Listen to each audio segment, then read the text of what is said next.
अमावस की रात। भूमिका। गांवों में अमावस की रात का अपना ही खौफ होता है।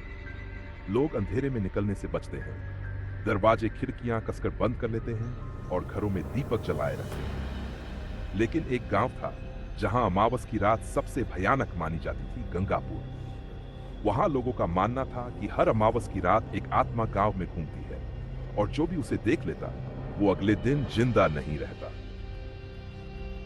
गंगापुर गांव के पास ही एक पुराना टूटा फूटा हवेली नुमा घर था।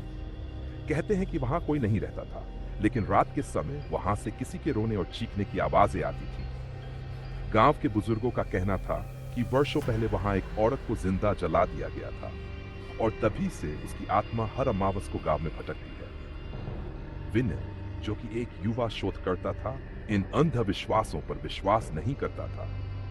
वह अंधविश्वासों और भूत प्रेत की कहानियों की सच्चाई खोजने गांव आया था।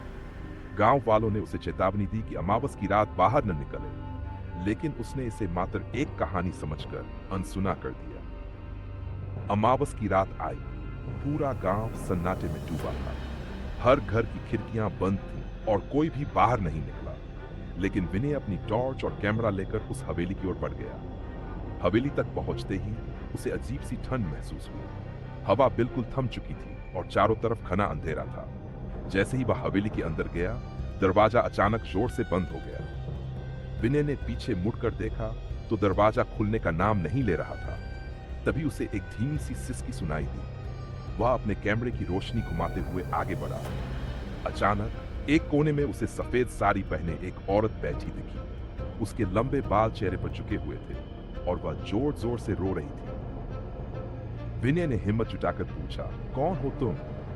औरत ने धीरे धीरे अपना चेहरा उठाया। उसका चेहरा झुलसा हुआ था और उसकी आंखों से खून जैसा कुछ बह रहा था। विनय का दिल जोर से धड़कने लगा।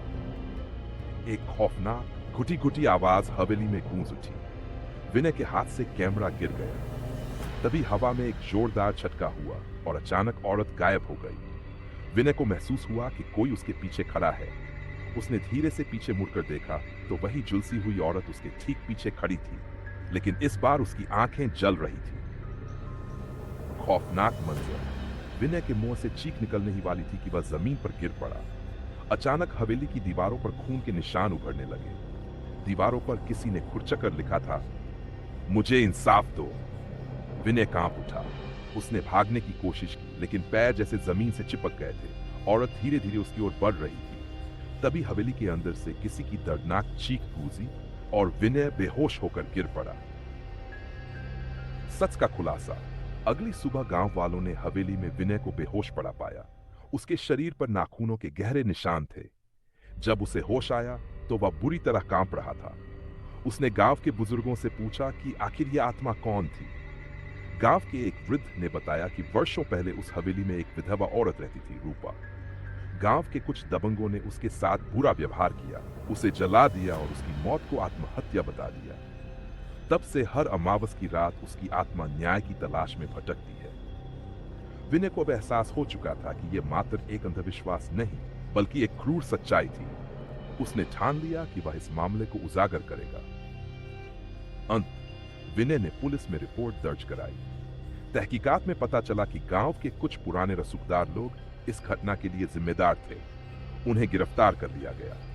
कहते हैं कि उसके बाद गंगापुर में कभी किसी ने अमावस की रात उस आत्मा को नहीं देखा। शायद उसे इंसाफ मिल गया था। लेकिन गांव के लोग अब भी अमावस की रात हवेली के पास जाने से डरते हैं, क्योंकि कौन जानता है, आत्माएं कभी कभी वापस भी आ सकती हैं।